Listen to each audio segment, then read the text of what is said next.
Hello, my friends, hello, and welcome once again to the Rustic Von Lodge. It's the Rustic Von Lodge, which is where I am this weekend to do my weekend reading report. Yes, it's the weekend reading report. This is probably something that I'll do every Saturday for a while, at least while I'm doing the 100 book challenge. The 100 book challenge created by Criminolly last year, which is a challenge to read. Well, actually, he's changed it up. He's calling it the Read What You Own challenge.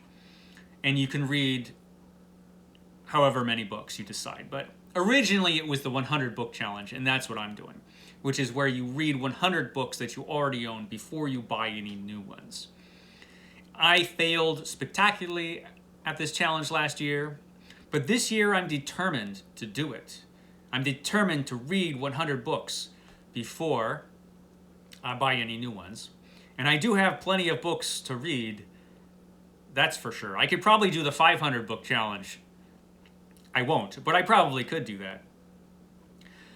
And I probably will do these weekend reading reports as long as I'm doing the challenge. Now, Criminolly himself and Greg at Another Bibliophile Reads, they're doing the thing where after they'll read a book, they'll do the short little videos, the little video shorts throughout the week, but they read books much quicker than I do. Criminolly, just because he reads really, really fast, and Greg, because he's got more time on his hands than I do because he's retired. I, however, work all the damn time, and this past week was really, really busy. So busy that during most of the weekdays this week, I only had maybe 20 minutes to read in the morning.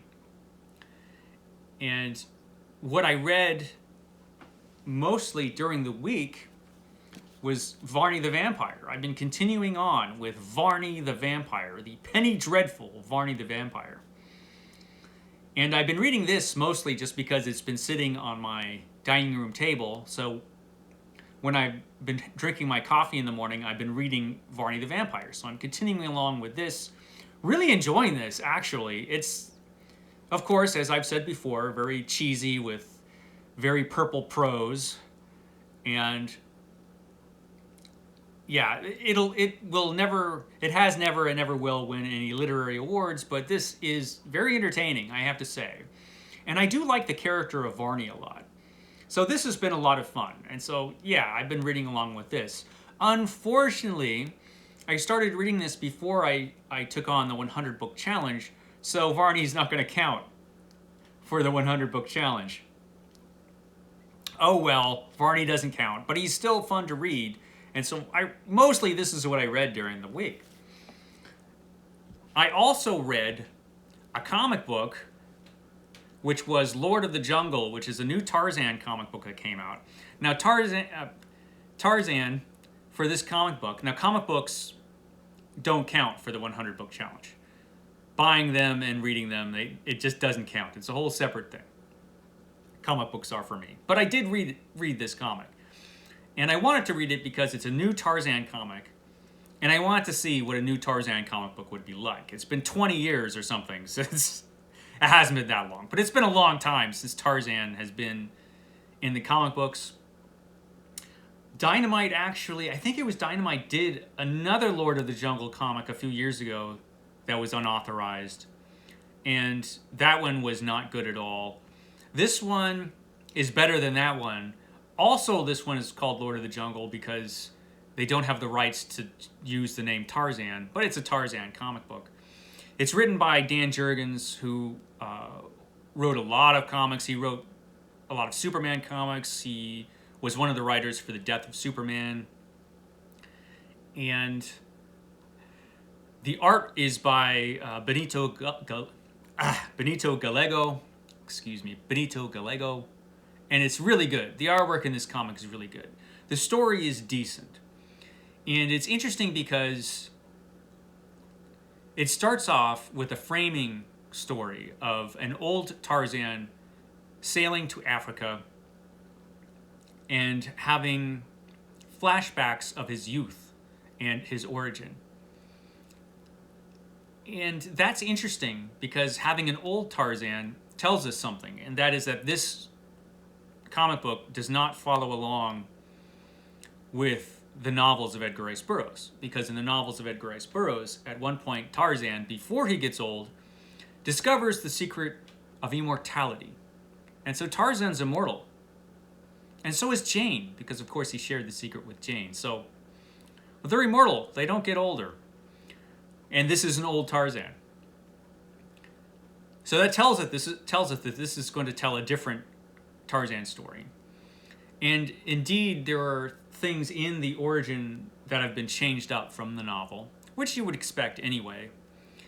Some of the changes were odd, but it's decent. It's a decent comic. I probably will read the second one. I think the second one's out. I'm not sure. I read it digitally. I didn't actually have time to go to a comic shop, so I just read it on the tablet, which was fine. And it was decent, so it was okay. You never know about modern adaptations of older material, but this one seems to be at least okay. The artwork was really good. But mostly what I read this week was for New World's November, a reading event devoted to science fiction created by the Bookish Bryants with a bunch of cool co-hosts, which I'll link down below. And also for my vintage science fiction project, I read this book, The Search for Zay, which is also, when you flip it over, The Hand of Zay. So this was a story which was originally serialized in 1950 and 1951 in Astounding Science Fiction magazine by L. Sprague de Camp. And it's an interesting story. It's sort of along the lines of an Edgar Rice Burroughs type of interplanetary story in that it has a lot of adventure and daring do on this other planet. Week 2 of New World's November, the theme is extraterrestrial, so it has to take place outside of the planet Earth, and mostly it does. It does start on Earth, but most of the story takes place on Krishna, the planet where our adventurers are having fun.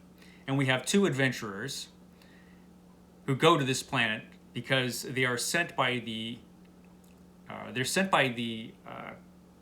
corporation that they work for, because the main guy, their boss, who runs this corporation, who is also, it's kind of a media corporation, because the boss is an explorer, and he goes around exploring different planets and different places on planets, and basically makes movies of his adventures and tells stories of his adventures.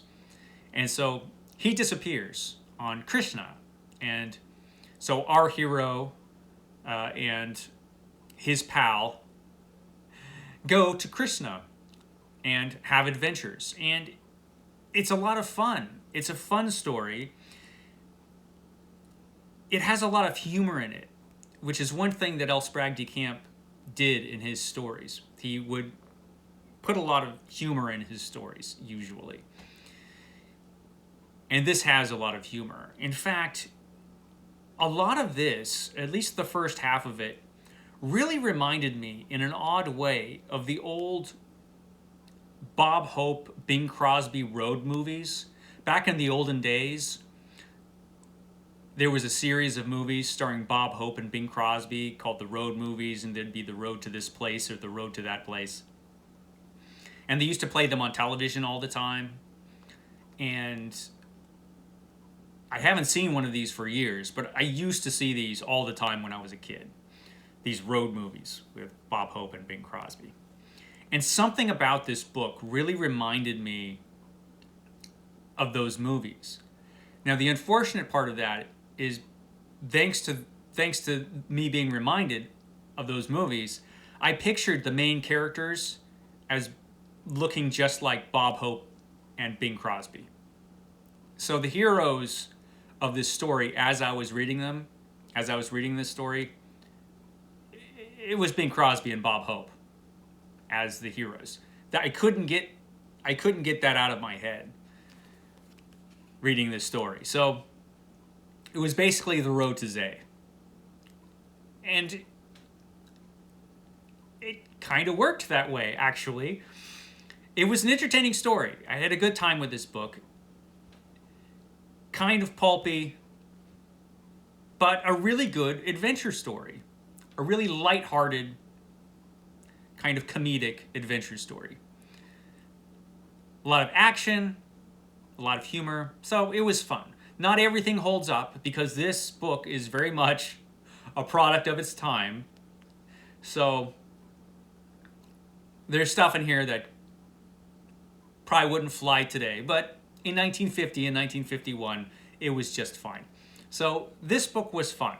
I had a good time with this. This is the first book I read for the 100 book challenge. So, and I think it's like the 5th book maybe in my vintage science fiction project.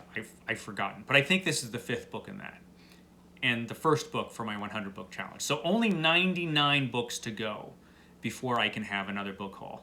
Moving right along. Read 1 book this week. This one.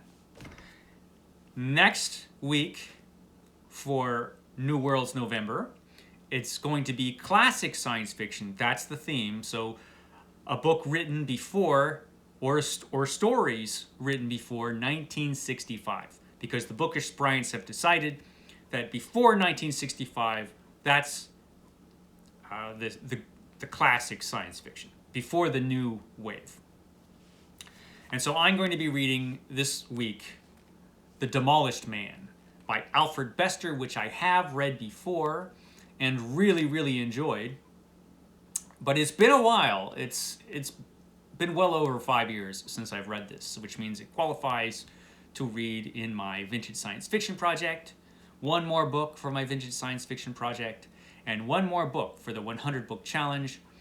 I don't know that I'll have time this week to finish more than 1 book because I will be reading this and I will be reading more Varney. So yeah, that's my plans for this upcoming week. Thrilling stuff, eh? Yes.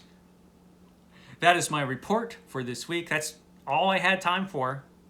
We'll see how this upcoming week goes. It's looking like it's going to be busy. This upcoming week looks like it's going to be busy, so we'll see. Anyway, my friends, I will catch you next time.